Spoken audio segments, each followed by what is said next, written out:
Welcome back to my channel. Nah, pada kesempatan kali ini saya akan menjelaskan tentang tugas saya, yaitu hubungan antar makhluk hidup, yang dimana tugas ini termasuk dalam mata kuliah konsep dan pembelajaran IPA SD kelas rendah, dan diampu oleh Bapak dosen saya yang bernama Bapak Syamsurijal SPD MPD.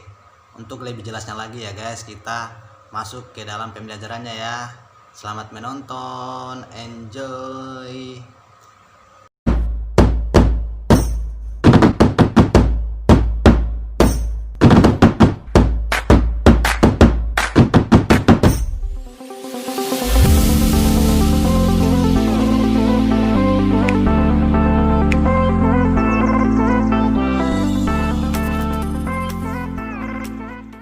Sekarang kita sudah berada di pembelajaran hubungan antar makhluk hidup yang versi ruang guru ya guys. Kenapa saya pilih latar atau background ruang guru? Karena ya saya juga kan cita-cita saya pengen jadi guru guys, makanya saya kuliah di jurusan PGSD guys di Universitas Muhammadiyah Buton.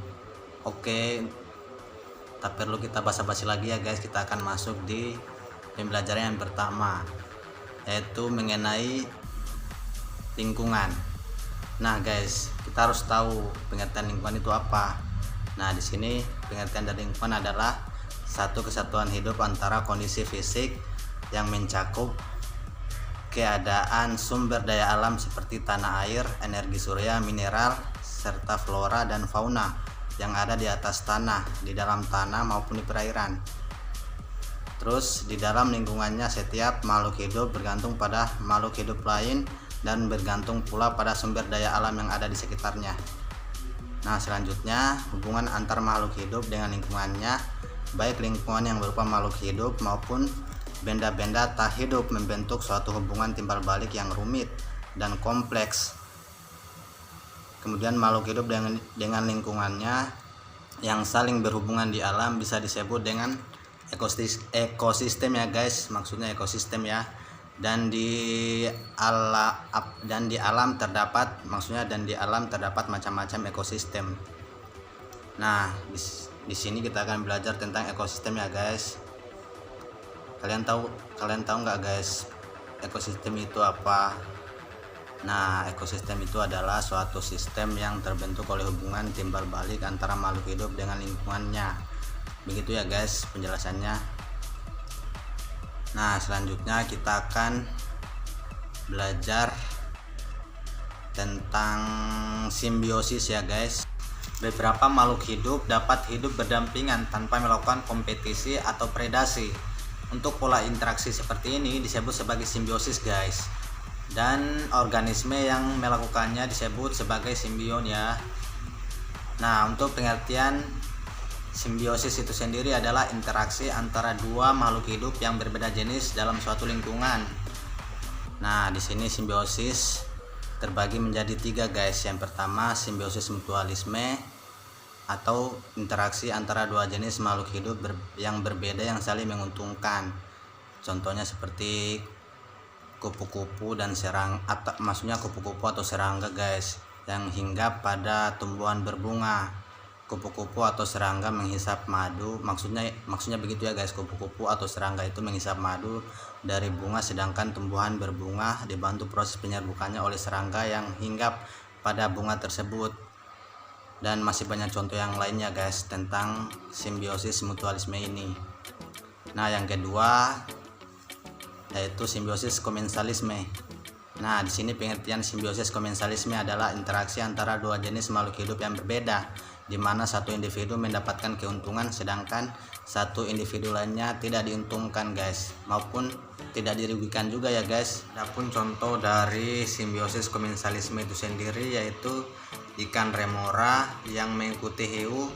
Maksudnya di sini ikan remora akan memakan sisa makanan yang menempel pada tubuh hiu ya guys. Nah yang ketiga di sini ada simbiosis parasitisme. Nah kalian tahu nggak guys simbiosis parasitisme itu apa? Nah untuk simbiosis parasitisme adalah interaksi antara dua jenis makhluk hidup yang berbeda, di mana satu individu diuntungkan atau parasit, sedangkan satu individu lainnya dirugikan. misalnya inang, tumbuhan inang gitu guys. Untuk contoh dari simbiosis parasitisme, yang pertama tumbuhan benalu sebagai parasit maksudnya guys pada pohon mangga, dia posisinya sebagai inang guys. Nah di sini maksudnya benalu mendapat tempat hidup sekaligus mengambil air dari pohon mangga, sedangkan pohon mangga sebagai tumbuhan inang dan maksudnya akan terhambat pertumbuhannya, bahkan lama-kelamaan akan mati karena kekurangan air ya guys. Dan masih banyak contoh-contoh tentang simbiosis parasitisme ini ya guys.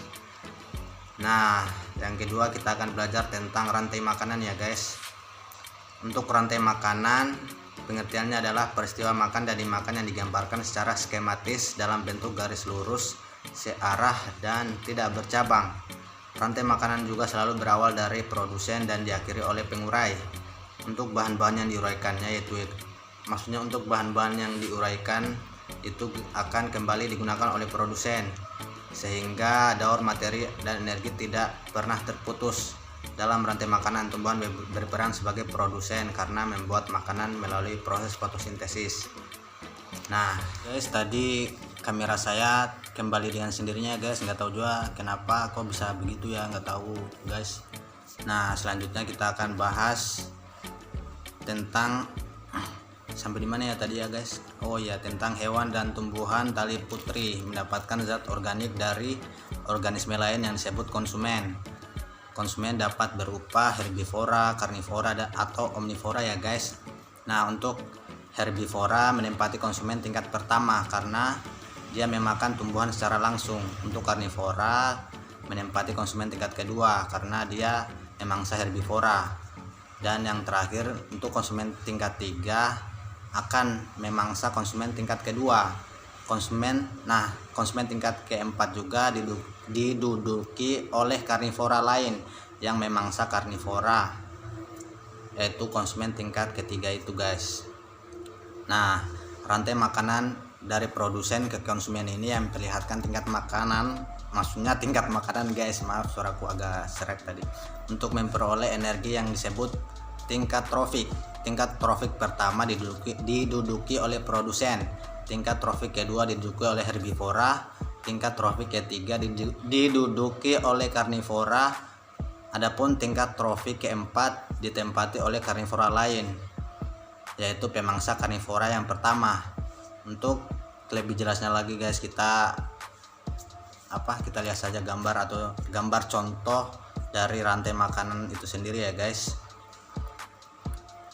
Nah guys, ini seperti kita lihat sendiri, ada rumput yang dimakan belalang, belalang dimakan oleh katak, katak dimakan oleh ular, ular dimakan oleh burung elang, dan burung elang mati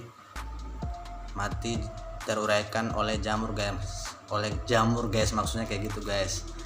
Nah selanjutnya yang terakhir kita akan belajar tentang jaring-jaring makanan ya guys. Nah untuk jaring-jaring makanan di sini kita akan jelaskan yang pertama, proses makanan dan dimakan yang terjadi di alam sangat kompleks. Pada proses makan dan dimakan, tumbuhan sebagai produsen tidak hanya dimakan oleh satu jenis hewan saja. Misalnya guys, jagung selain dapat dimakan oleh ayam juga bisa dimakan oleh burung guys.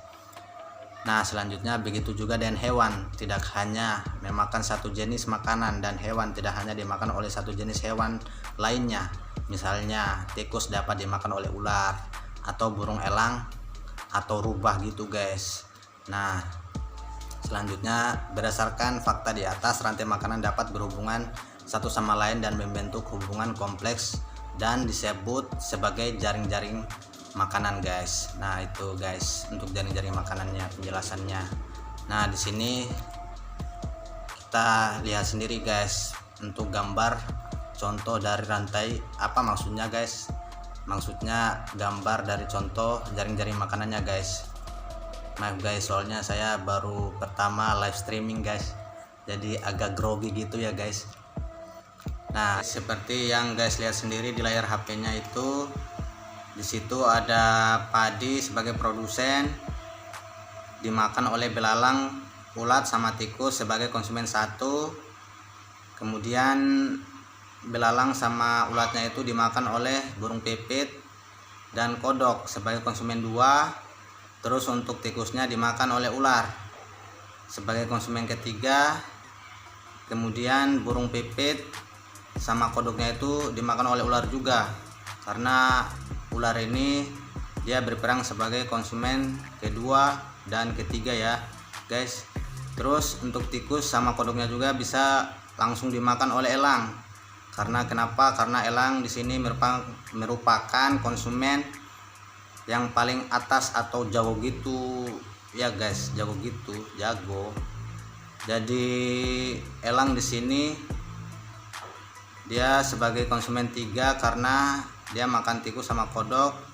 Sementara guys untuk ularnya dia dimakan oleh elang, dimana disitu dia posisinya sebagai konsumen keempat ya guys, karena itu tadi guys makan ular.